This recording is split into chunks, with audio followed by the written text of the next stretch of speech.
एक चर्चा का विषय था कि देश का जो बजट आज इस बार बिहार का बजट रहा। एक देहात में कहावत है, घास का पिटारा अब बगल में ढिढोरा, उस प्रकार का यह बजट रहा। पहला ही लाइन से हम शुरू करते हैं बिना भूमिका बांधे, जिससे स्पष्ट हो जाएगा। फिर हम बिंदुवार बात करेंगे कि बिहार को क्या मिला। इस बजट पे कल ही हमारे प्रदेश अध्यक्ष डॉक्टर अखिलेश प्रसाद सिंह जी ने राज्यसभा में उन सभी बिंदुओं को छुआ, चाहे कृषि का हो, सड़क का हो, उद्योग का हो, पलायन का हो, शिक्षा का हो, स्वास्थ्य का हो, इंफ्रास्ट्रक्चर का हो, सभी विषयों पर उन्होंने विस्तार से अपनी बात रखी है, सरकार से जवाब मांगा है।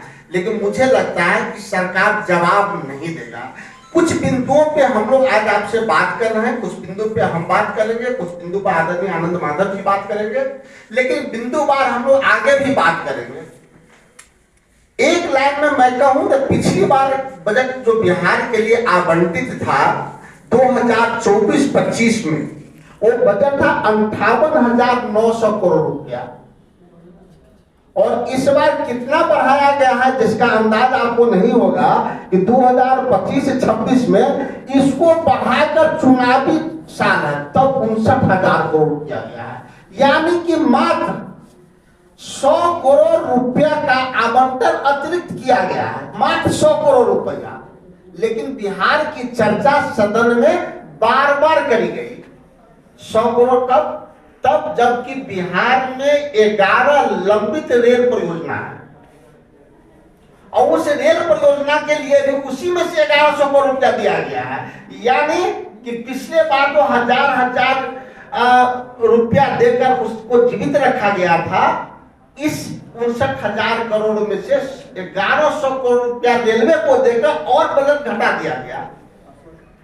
हम कृषि की बात करते हैं, मुझे अच्छा लगा कि आप मखाना बोर्ड की बात किए, लेकिन पटना के बगल में ही जहां से गृह राज्य मंत्री हैं हाजीपुर से, वहां तक केला है, केला बोर्ड की बात, यानी बनाना बोर्ड की बात क्यों नहीं किया?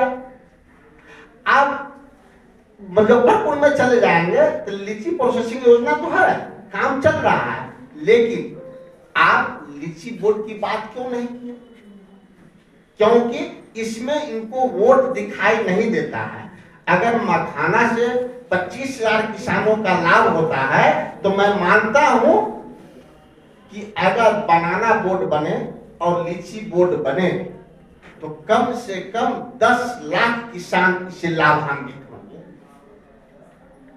हम दूसरी ओर जाते हैं, यहाँ 19 और 20 साल से नीतीश कुमार जी मुख्यमंत्री हैं। कुछ दिन मेरे साथ भी रहे, लेकिन लगातार वो भाजपा के साथ रहे। आप आज भी देखेंगे, क्योंकि हम सब इसमें बिहार के हैं, कि आपका किसानी पानी पे आधारित है। क्या हमारे हर खेत को पानी उपलब्ध हुआ है 20 साल में?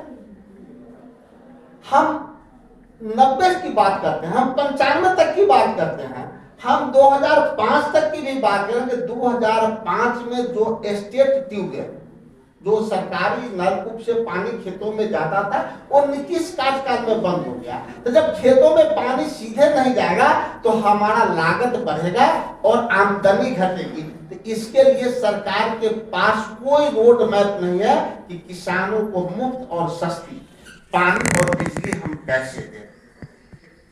हम इन विषयों पे आपके लिए आपको यहाँ बुलाए हैं।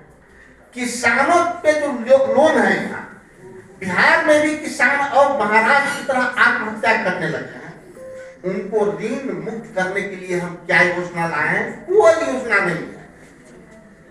आप समझ सकते हैं कि पिछले बार 59,900 करोड़ रुपया था, तो इस बार 60,000 करोड़, यानी कि 100 करोड़ बढ़ाया गया। रेलवे में किसी क्षेत्र में आप चले जाए, चाहे जो दरभंगा से लेकर रक्सौल तक दोहरीकरण करना हो, सीतामढ़ी, शिवहर और मोतिहारी, नई रेल लाइन की बात पिछले 15 साल से हो रही है।